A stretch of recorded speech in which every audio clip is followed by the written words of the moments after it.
What was your family life like before the war? Let's see, there were four of us in the family, children.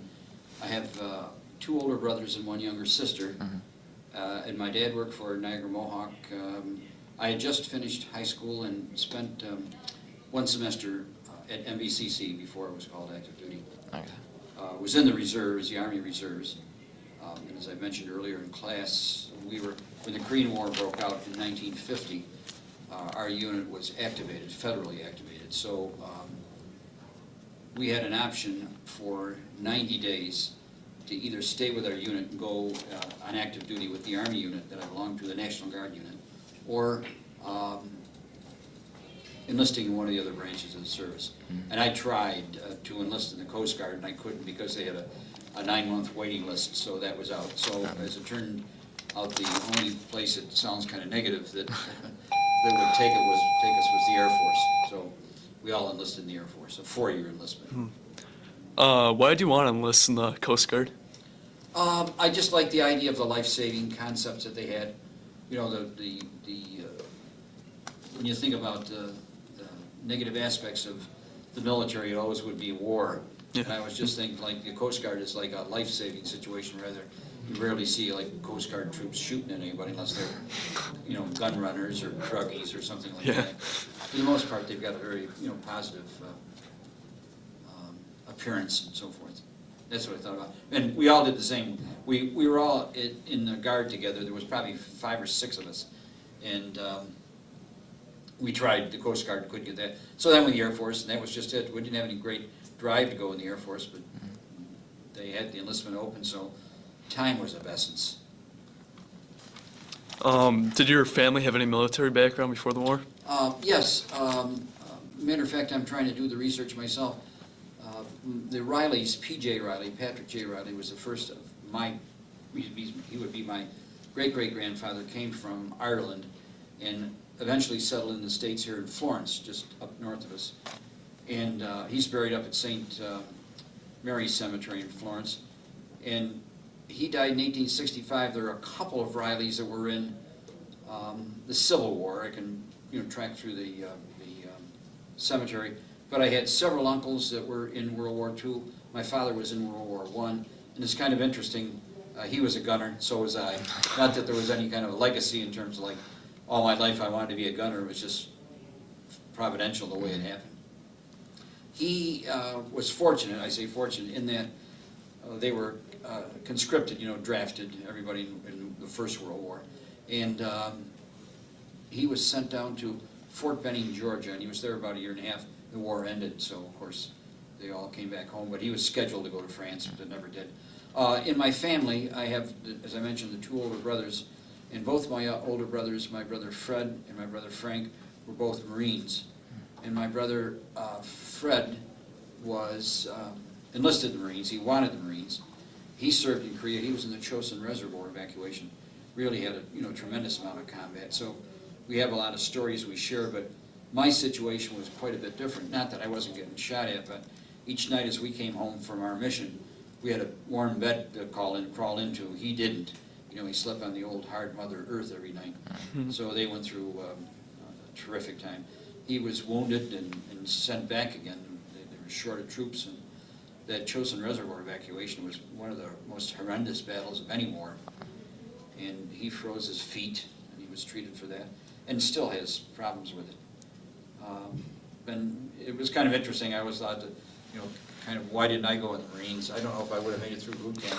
Now I hear the stories I had. But what I did notice is when we came back from Korea, we were in, I believe it was in California. It was kind of interesting because we had a group there from one of the airbornes, 82nd or 101st, and they had come back too. You know, their combat days were all over. But they were out doing calisthenics and running, you know, up at 6 o'clock in the morning. It was still like basic training. And we just rolled over in our cots and thought we made the right choice with the Air Force. Did you agree with the U.S. policy on communism when you entered the war? Yes, I did. I never thought about it really long-range philosophically. I guess if there was a positive citation that came out of the Korean War, is to see how well South Korea did with the idea of the North not invading them, as it were. and they prospered very well. You know, we always think it's probably no better of a comparison you can make between the North and the South, where you say, well, one stayed with the communists, didn't have any choice, and the other chose not to, chose democracy, and say, look at the difference between the two. Now some people might say that, well, the South is not doing all that well. Well, they are technically. I have a dear friend of mine who was also in the Air Force with me, in combat with me, who's been back many times to North Korea and to China. And he said that, you know, literally the people are truly starving. You see it. They try to hide it from you, but it's now we look at the South, they've prospered. It's beautiful. Yeah. Several of my friends have gone back, you know, been a guest of the government and whatnot, and have looked at some of the places we used to be stationed, where we were stationed, and said things are really great. You know, wherever we were, where there was an open field, probably like the States, now there's a 12-story apartment building, and so they're prospering, and I think relatively happy, you know, by our American democratic standards. And of course, the North has, you know, it's probably a pure autocratic situation, like you got Kim Il-sung, I think it is now, is the premier, just allows nothing to, you know, He's got one problems. person like Hitler, or one person or Stalin have that much power. Well, you just eliminate any opposition you have. Yeah. What kind of training did you receive before your assignments? Well, when I went in the Air Force, the war had broken out, and when we got to, I went through basic training at Lackland Air Force Base in San Antonio, Texas, and the base was jammed. When the war broke out, you know, all the services were wide open, because we just needed troops, everybody home. So, fortunately, you know, San Antonio, I was there in January, February, so the were okay for him and whatnot, and the was nothing new for us. We had all been reserves in the military rules, regs, marching, and for the most part, well, we went through basic, it was 8 weeks. What we did in Lackland was just march. And I think, for want of a better word, they didn't know much what to do with us, and there was just so many of us. So it was just kind of like an old, like kind of a concept of make work, as it were. I mean, we marched 3 or 4, you know, I thought, I lucked out by not being in the Marines. I think in basic, we marched more than the Marines did. So that's strange, you know, say, my brother will say, it's an Air Force unit, they don't know what they're doing. But I thought, oh, well, you know, our old Air Force group's good for a while. What was a good part of my basic training, the part that made it easier for me, was I was surrounded by friends from home. We were all in the reserve together, and my flight, they call them, it's a unit going through basic training, and I'm going to guess, I'm not sure, about 70 people. We were all from central New York. So if you talk to someone saying, well, where are you from? I'm from Rome, I'm from Florence, I'm from Stittsville, I'm from Munnsville. We knew pretty much from where they were, you know, where that was located, where they were. I don't know if the Air Force tried to do that with all the groups coming in, but certainly that was the case with ours. When we finished at Lackland, you had a whole series of diagnostic tests that they gave us for aptitude, what you would be best suited to do. And the Air Force saw that, and although they gave us those tests, I don't know if it's much of an indicator as to what we wanted to do, what we might have liked to have done. I wanted to go into architecture or surveying or something like that, something I thought would be, you know, applicable after I got out of the Air Force. As it turned out, you know, it was a combat situation, it was a war. So what did they need? They needed gunners, you know. And so half of my class out of Lackland went to gunnery school. Half went to B-29 training, and half went to B-26, that's what I was on, the B-26 Marauder. And I went through combat crew training. Well, I first went through what we call remote control electronics turret training. That was about 3 months, and that was at Lowry Air Force Base in Denver, Colorado. It was a wonderful tour. It was great. School was good. Learned a great deal. The purpose of that was so that we could repair our own turrets. You know, people think of turret gunnery. We think of the old World War II movies where the guy's strapped in and he's firing. That's not true now.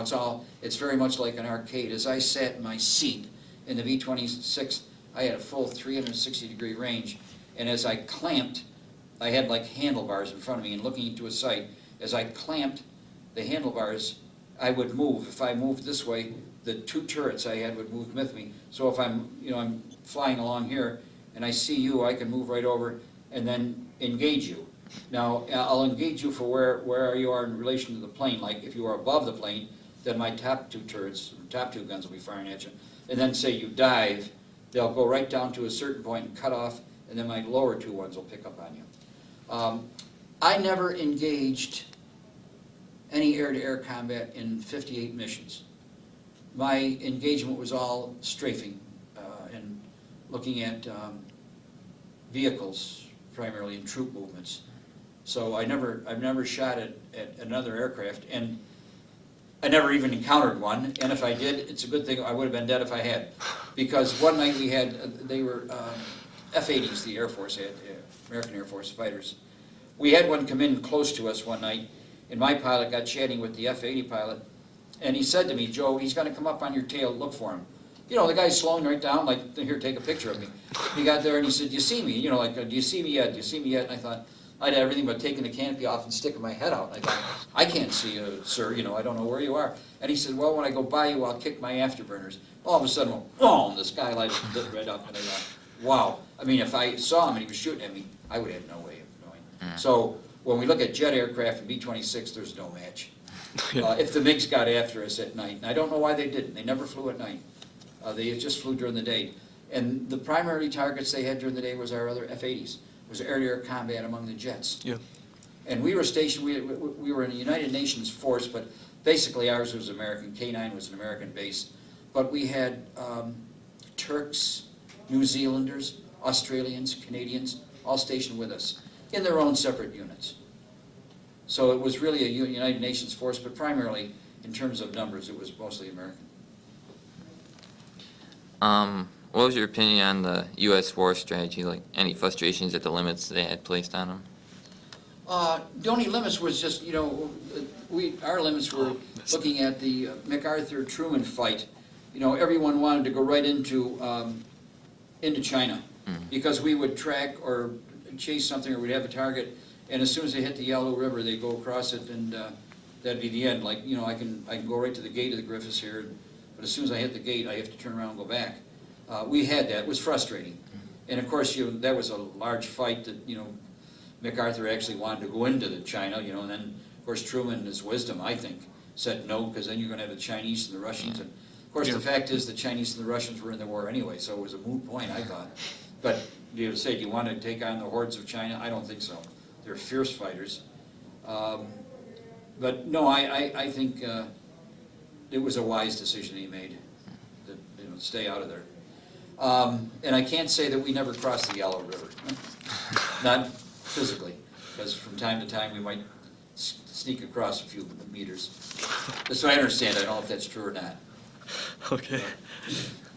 What were conditions like aboard the bomber?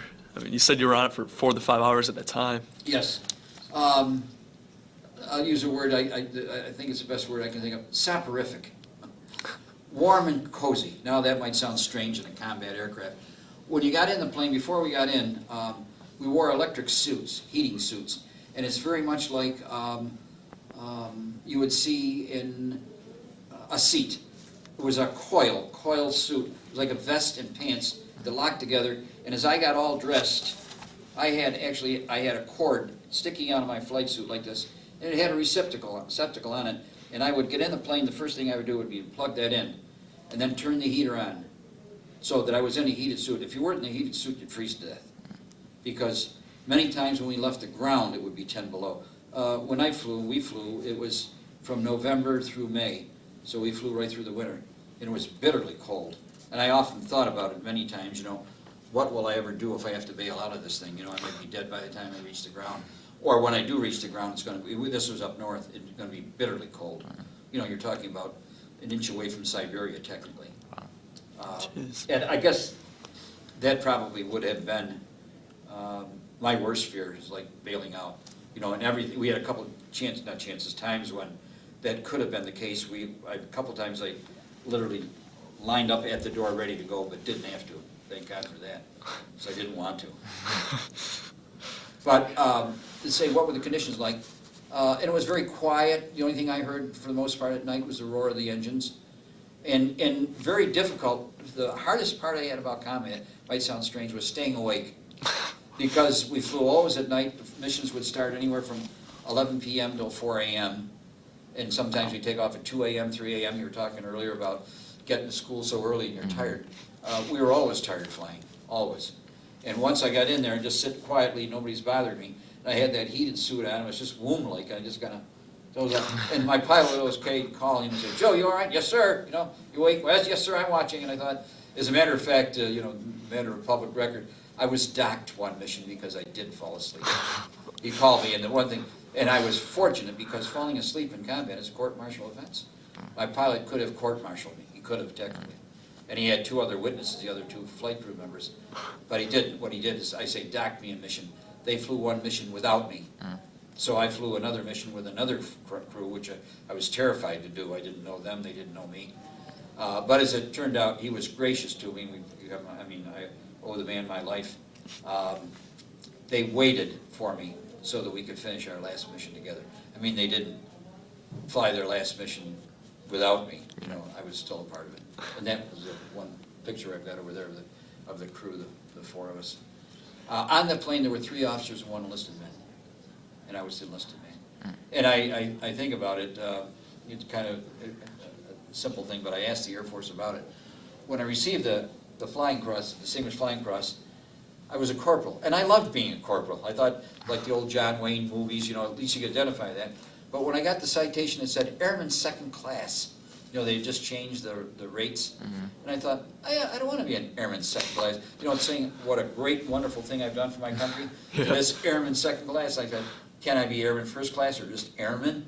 And so I wrote to them, I said, technically I was a corporal at the time I received it. And they said, nah, it's like retroactive. I thought, well, I'm going to fight the whole federal government. Simple thing, but I just thought, no, I was a corporal, really. But they didn't change it.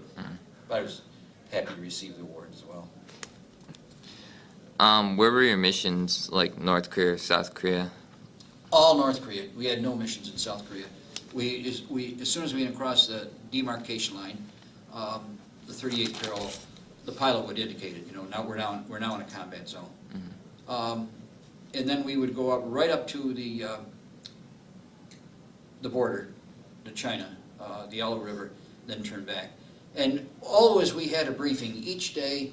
If we flew at night, we flew always at night. I say always at night. I had 3 daytimes mission, and they were horrendous. You know, bombing bridges and whatnot. And we had flak, and you know, you could walk on it like the old movies say. They were scary, really scary, to see what's going on. And there was probably some blessing in flying at night, because you couldn't see a lot of stuff. Our primary problem at night was not other, as I mentioned, other aircraft.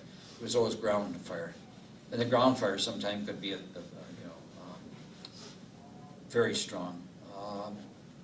And it was easy for us. 2 things you've got going with the B-26, they're noisy. And secondly, you know, both of the engines have cowls that fire flame out probably about a foot. So even if you're on the ground and you got a clear night, you can just look up and see us. You know, we're a nice target. In the 7-8 months that I was there in combat, I think we lost 3 planes. And for the most part, those were lost to accidents and or weather, you know, hitting the side of a mountain, getting caught in cables, things of that nature, more so than being shot down by enemy aircraft. Some places, around strategic places, you know, we'd be warned that there was a lot of anti-aircraft activity. I've forgotten, I mentioned earlier, we had a briefing each day of what we were going to do that night. And then, you know, we'd go to be like a designated target. I'll just say Sinuiju, you know, the marshalling yards. Well, if you missed that, it was Saktin or something, then we'd always have an alternate target. And the one alternate target, I'll never forget it, you know, it's like my middle name, were the marshalling yards at Yangdak. And I looked them up one time, and marshalling yards be like, you know, Grand Central in Chicago, where all of the trail yards come together. And if you look at Yangdak, it's a hub for all of the rail traffic. And most of their weapon, armory, munitions, troops came from China and came by way of rail. So our principal target would always be anything on rails. And we chased trains a lot, and trucks as well, convoys. That's how the crew got the Flying Cross. We had probably not so good for them. We had a good night, and then we sighted a large convoy, troop of convoys, and destroyed them. And fortunately, we had it recorded, which was good. And I'm trying to think who recorded it. I don't know how. You know, it's like history. You say, well, I did do it. You say, yeah, well, where's the proof? Well, we fortunately had it. And it was quite a nice ceremony. I received that when I was back in the States at Randolph Air Force Base in San Antonio, when I was in B-29s. When I finished in Korea, they sent us back to school for B-29s, and then we became B-29 gunnery instructors and B-50s at Randolph. It's nice there. Then it was interesting, I thought I started there and I ended there. Went through basic training there and came at Lackland and came back to Randolph. San Antonio was a large Air Force town, huge. They got a lot of bases around there. Kelly, Brooke County Medical Center, Lackland, Randolph, big bases, huge bases. I'm not even sure now today how many of them are operating. I think Lackland still is, and they have a large medical center down there at Wilford Hall. It's a big Air Force Medical Center. I think it's the Air Force University for med students, if I'm not mistaken. What kind of engagements do you experience between the North Korean forces? What kind of... Engagements. Technically, we had none. Ours was all offensive. In other words, what we would do is we'd sight something and then go right after it. So we didn't have any, like I never had a one-to-one engagement with the enemy. We did from time to time several of our missions. We had, some of the missions were specific. From time to time we would bring, for want of a better word, I'd call them spies. Some nights I'd get in and look in the bomb bay and there'd be nothing in there except, you know, later on they'd close the doors and they put a couple benches in. There's like, you know, bleacher benches that you see at a football game.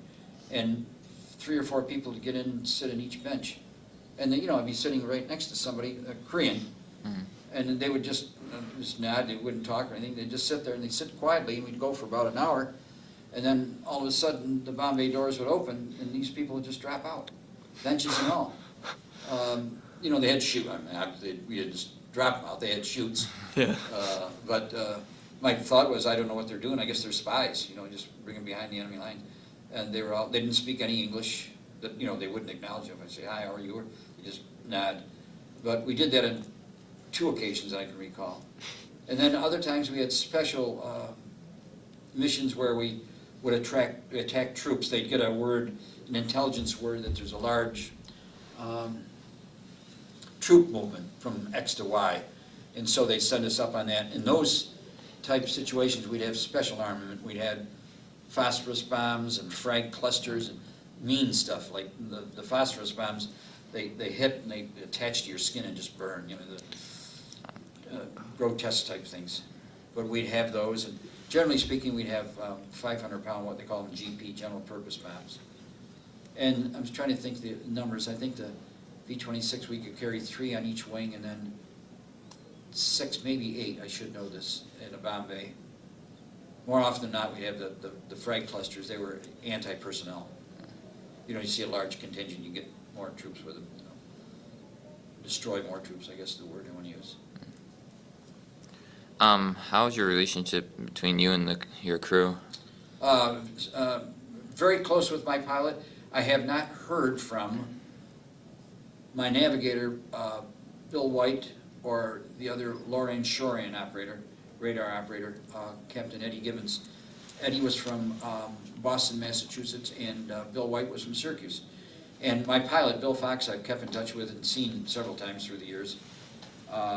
Mentioned I sent him a gift for his 80th birthday, and he was thrilled to get it. I mentioned this in the class earlier this morning, that this was a gift that my brother had gotten for me, you know, Distinguished Flying Cross Korea and so forth, and he got it at a military store in Rochester, I think. And I liked it so well, and I thought, gee, what do you get for an 80-year-old who saved your life? You know, that guy that I dearly love. He retired as an Air Force Colonel, Bill Fox did. And so I sent him one of this for his birthday. And when he talked to me on the phone, he was crying. You know. It was a wonderful gift. And I laughed about it because I said to his wife, Judy, how does he like it? And she said, Joey wears it to bed.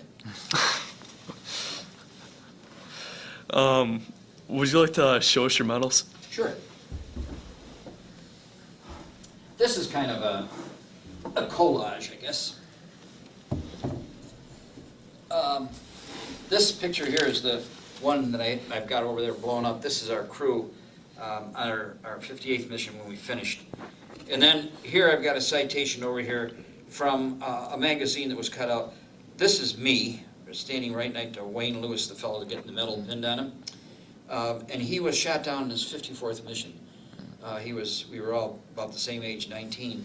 And he was taken prisoner and eventually wound up in Russia and died there. And I oftentimes look at that picture because there's a wonderful citation in here, this brief editorial dialogue of a letter he sent to his mother, talking about his time there and working with the children and how much they meant to him. And every so often, you know, I get complaining about my big toe or something else, I take a look at poor Wayne and I think of what I've experienced in that of being, you know, a father and a grandfather going through college and all the wonderful things I've had in my life. He never had any, you know, just like I mentioned, the first word in the first sentence in the abnormal psych class is, you know, life is unfair, and it truly is. He was one of 3 that we lost in our squadron. 2 were also taken prisoner of war. Both of them returned okay. I was always looking, after we got back, they always had lists published of prisoners of war that were released, and fortunately all the other 2 were released and came back. Principal one, like the Distinguished Flying Cross, and then the Air Medal, and this is the Air Medal here, this is the Flying Cross Air Medal. The Air Medal was awarded at the end of 10 combat missions, so this is now technically not up to date, nor is the Flying Cross. The Air Medal now, I have 5 of them, so if I was displaying the medal properly to bring it up to date, you see I've got two clusters. That means here awarded 3 times. Actually, I should have 5 clusters on it now. And on the Distinguished Flying Cross, the Navy has it.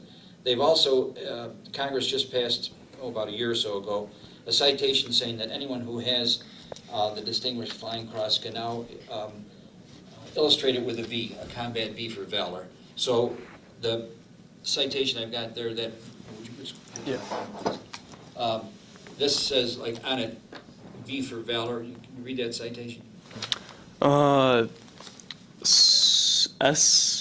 Staff Sergeant Joseph E. Riley, USA Air Force. V for valor in combat.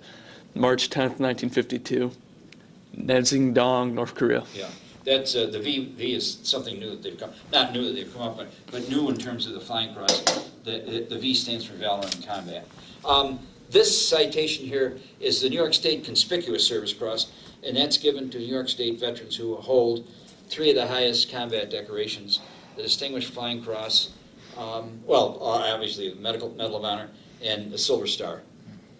So this is a state award, and I received that from the late State Senator Jim Donovan. The next medal is a Good Conduct Medal. The next citation is Victory World War II, and when we were there, we were still part of the occupation forces in Japan. Next, the National Defense Service Medal, Korean Service Medal. This is Air Force Combat Medal for those who served in combat. And these 2, this is another Korean Service, but this was awarded by the Korean government. And then the last is the United Nations Medal. Anyone in any group, Canadians, New Zealanders, any of them received the United Nations Medal as well. This was the original gunner's wings that we had. And I was always very proud that those were awarded. We got those after our 10th mission, I think. And then the Air Force, and they're constantly upgrading. They've done 20 times. Now they have what they call an aircrew member's badge. So enlisted personnel, even gunners, have. That was the second citation I got. This is if I was back on active duty, I wouldn't wear these wings. I'd wear these wings. So I kept both of them because I thought I liked the original. Now sometimes it's kind of confusing because it looks very similar. If you look at that and say, "Oh, you were a bombardier," it looks very much like that's a bomb. It's a bullet. Now bombardier has a circle with a longer bomb in it, but you'd have to, technically know that. And then my patch that I had on my jacket. I had a beautiful jacket, leather jacket with my name, inscribed on it, in the missions, and we used to call them, it's a bailout shit. It's written in Korean, and Chinese, so that if you bailed out, like say I'm a good person, don't shoot me in the back, that type of thing. I don't know what good it did, but we had them all patched on the back of our jackets. I had everything, and I don't know, it was a couple bottles of scotch for a beautiful Australians, you know, the side hats they have, the safari hats. Oh, this thing was gorgeous. The guy was a major. And I had all this in the bag, and it was stolen in Japan. Oh, I cried. I thought, you know, one day I'll see some little Chinese kid walking around with my jacket. We got the bad guy. And again, now, this picture here is not technically our plane. Where do I have the picture? Oh, it's on the big one there, excuse me. This one here has, I always thought this was kind of nice. It has our name, let's see, right on the plane here. It's kind of hard to see. See, Gunner Corporal J.E. Riley. And I always thought, you know, if a plane crashes or they shoot one down, you know who was on it. I always thought, what's the purpose of that? You know, it just kind of tells the enemy who you are and say, well, Yeah. we got, if you're looking for Corporal Riley, we got him. One way or another. I always thought that was kind of strange, but it was also personable. This was just a picture that we had taken for, I don't know, for St. Patrick's Day. We were all Irish. And there's a citation we had there. See, we painted the kind of idolatrous or something. Blessings from St. Pat to Shamrock on St. Patrick's Day when we got lined up that night.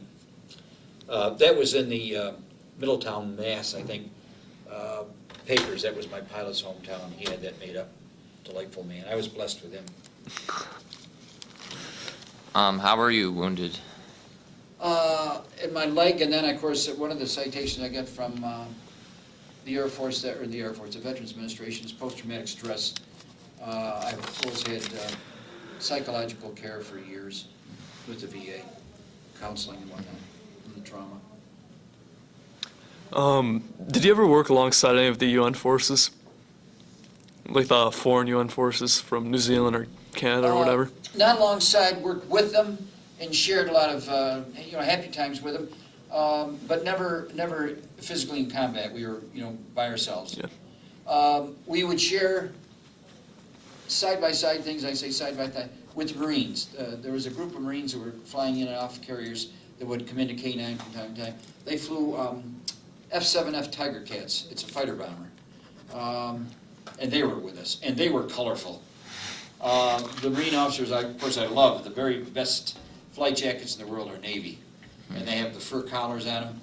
And the Marine officers, the Marine fighter pilots, were very colorful. Even coming in like to the canteen to get coffee or something like that, they had those, what I call them, Pancho Villa bandoliers across their chest. I don't know what they're going to use them for, but just kind of a mark, I guess, of their office. But no, we were pretty well. We were separated. Although we always saw the units around the base marching and whatnot, and we loved exchanging with them because they had their commissaries and BXs like we did. And I always loved the Canadians. Always wanted to switch cigarettes with us, so you could always negotiate with the Canadians because they'd like Lucky Strike or something else rather than their Sweet Corporals or whatever they had from England, Parliaments or something. And as a result of serving with the Canadian group, with Princess Pat's Royal Fusiliers, I'm a member of the Canadian Legion. And I say participate, there's only a couple of American chapters of the Canadian Legion. The one I belong to is out, Chapter 96 out in Buffalo. And I've never even been to it, but I'm a full member rather than an associate member. And I have that's this blazer. I have another blazer that has the Canadian shield on it. And I always thought the Canadians had the right idea with their Legion, in that the Canadians have one Legion, and then they have separate ones below it. Now, I am a member of the VFW, Veterans of Foreign War, the Disabled American Veterans, the DAV, the American Legion. So if I'm looking to talk to Sherry Bollard, our congressman, who do I represent? The DAV or the American Legion? You might say, well, what hat are you wearing? Now, in Canada, when a person comes in and says, I represent the Canadian Legion, you represent veterans of all services, all in one. So that's powerful. I always thought we should have one, maybe like theirs, I don't know, I'd be biased to say, one American Legion, and then you can have whatever you want. You can have Air Force veterans of the American Legion, or Marine veterans of the American. Canada does that. They do it with their hats. They have berets, and some of them, like, say if you were the Royal Marines, you might wear a bright green beret. Or if you were with Prince Pat's Fusiliers, you might wear maroon. But the rest of the dress that the Canadian Legion has is all the same. If we had a Canadian Legion group today, it would look like we were in the military, because you have a blue blazer, a white shirt, not buttoned down, a rep tie, and khaki pants. And you see anyone, even I love our Memorial Day, their Remembrance Day. I was watching on Canadian TV. It's 2 hours, and it's wonderful to see all the different veterans organizations that they have. The Canadian forces, the British forces have wonderful traditions in that if you talk to somebody that's in Princess Pat's Fusiliers, they might say, my grandfather was in this unit, very much like the British. And they, they just say, I'm going to be in the Royal Scots Guards or the Royal Irish Guards or whatever, and much more so than we do. We don't have to say, well, I want to be in the 82nd Airborne because my grandfather was in it. And I talked to them too, many times, and they always talked about, like, talking to me, well, how long are you in for? I thought, just as short a time as I possibly can. I want to go home today. My mother would come and get me. But these fellows were, whoa, you're a corporal. You can make this a career. And I thought, corporal, a career? What I don't understand. If they did, they were in forever. Like they were going to do their 30-year tour and then get out. But it was a life to them.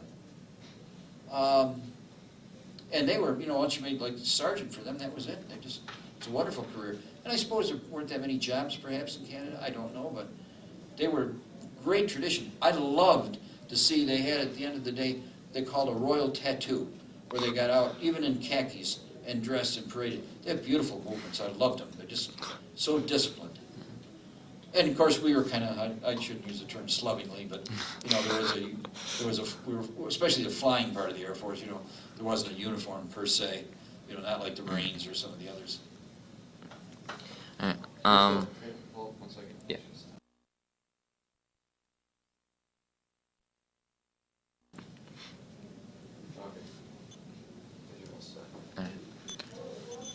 What kind of work did you do with the missionaries? Working with the missions? Just kind of taking care of the needs of kids, feeding them, helping them out with their clothes. It was a small Catholic school the Maryknolls had. It was sad. I enjoyed it initially and felt that I wanted to do something like that, but the longer I was with them, the more it became poignant that a lot of the malady these little kids had, I was causing. Loss of arms, loss of legs. It wasn't something that somebody else was doing. It was something I was doing. Not me personally, but the war that these kids were receiving was the war that we were in. They didn't, little innocents. They didn't do anything, and they're cute little kids and wonderful. And I always marveled, even that in a combat situation in war-torn areas, I'd see the little kids in a creek with a couple sticks playing with a rock and laughing.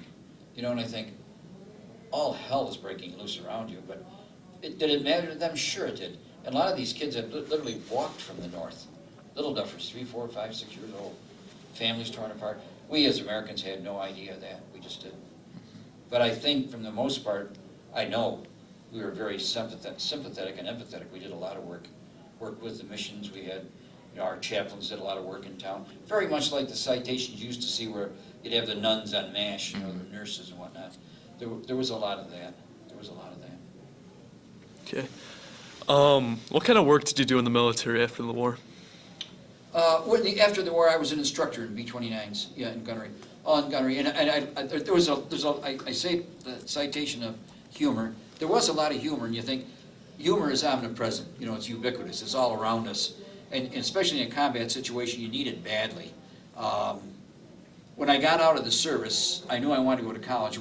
They just signed about a month before the GI Bill, and I thought, here's my chance. I can go to school. And my wise big brother said, go to college, get a degree, and then if you want to stay in the military, fine, go in it, but at least you got the degree. You can fall back on something. So I did that, and I'll never forget it. Went down to the New York State Employment Office, and the fellow said, you see the advertisements, you can become like a surveyor in the Army or the Air Force or an architect, and use it as a civilian. And the fellow, the first question he said, well, what did you do, Joe, when you were in the service? And I said, I was a gunner. And he said, a what? And I said, a gunner. He said, what do you mean? What did you do with a gunner? I said, I shot guns. And he said, who did you shoot at? And I said, well, people, trucks, anything moving.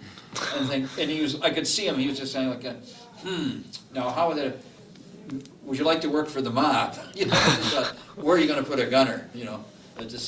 You're not. So, Why did you choose to become a professor after the war? I worked for a decade, almost 10 years for the federal government. Initially, my background was kind of semi in engineering, and I worked for the federal government. I was command director of safety at headquarters GIA here at Griffiths Air Force Base. But I was always traveling. The travel was difficult. I had small children, and it just seemed whenever there was something going on in the family, I was away. And I don't mean away like in California we would go to Japan or Hawaii. We were an inspector general team.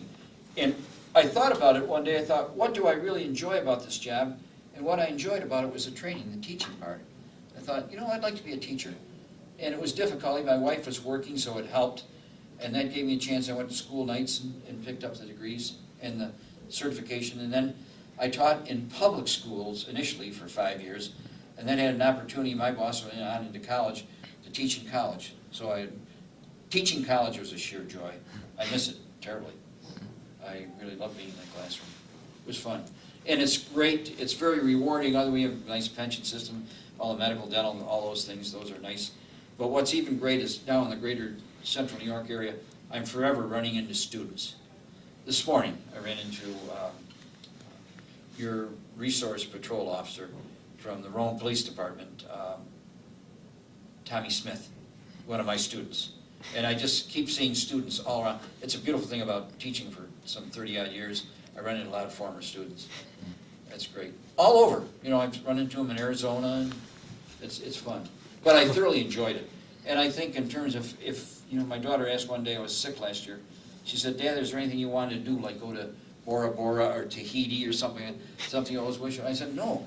And I said, would I change my career? No. Would I go back and do it all again? Yes. Would I go back and change anything? Not the teaching aspects. I love that. Love it. Especially college teaching. I don't know about high school, you know, but I think everybody should be baptized. You know, I used to hear my college cohorts talking about, well, they got 3 preparations or 4, and I thought, you people have never broken a sweat, you know, it's like, my first teaching assignment was at PS 54 in West Alabama, Buffalo. It was a combat school. I mean, it was a rough school. So I thought, you want to teach, then, you know, that's not teaching, that's refereeing to a large extent. And sadly, so many schools are like that today. But college teaching is different. Everyone's there because they want to be. Yeah. What kind of opinions did you form of the Vietnam War from your experience in Korea? Looking at the purpose of it, what are we there? After it began, the democratic purposes were quite notable and laudable. We should have done that. It would have been nice to have Vietnam free for democracy. But the longer the war went on, we began to see that we were covering ourselves. You know, more and more, I think after a couple of years, maybe in 2 or 3 years, the purpose of the war was gone. It's very much like Iraq. Yeah. And, you know, when the wars are all over, the dead are still dead. You know, and it's hard to say to someone, like my son, my daughter died for a worthy cause. That was the case in World War II. It might have been the case in Korea, but I think we lost it in Vietnam. You know, that's not to denigrate. I lost cousins who were killed there. But, you know, it's just, there's got to be a purpose. I'm not bearing arms again until I see the enemy at the front gate at Griffiths. You know, I've got to have a central purpose, like you're attacking me or my family. Yeah. That's I sad. understand. Our notable purposes, we really have become like, and bless us for something, the referee of the world. And now we're beginning to find, especially in Iraq, that it's really beginning to cost us. Not so much in the loss, but what do you say to someone who has lost someone? I think it's a rationalization sometimes, and I love them dearly, where the mothers would just say, my son, daughter died for a good cause. It's hard to say. It's quickly forgotten. What is your opinion on the North-South Korea situation today? I'm hoping at one time that they'll get rid of the premier, or that North Korea will become democratic, but I just don't see it in the future. You know, they've got so many, North Korea's got so many tools they can wedge, you know, autocratic situation. we don't know what it's like to be in a real pure autocratic, you do it my way or you don't do it. But you think so many people, you're talking about families that are broken up, brothers and sisters, cousins. You talk to your cousin and say, I know you got it so much better there. Well, I talked to my brother in Arizona, and it's 75 and it's 10 below here in Rome, in March. And I know he's got it nice there. But the point I'm making is that the people in the North and South talk. They get together. Now they have communal visits from time to time, consortium visits, and that's good. I don't see it ending in the near future because there's still that, what I call North Korean Chinese wedge. It's there. Yeah. It's there. It's very prevalent. But of course, with all these, we look at the Orient, these people they're hateful towards each other because the Japanese have occupied Korea, they've occupied parts of China, so there's a lot of animosity that still goes on, Like I beat you in football last year, but I'm glad you won, but I haven't forgotten it, that type of thing. Understand. How do you regard your participation as you look back on it? Don't regret it in any way.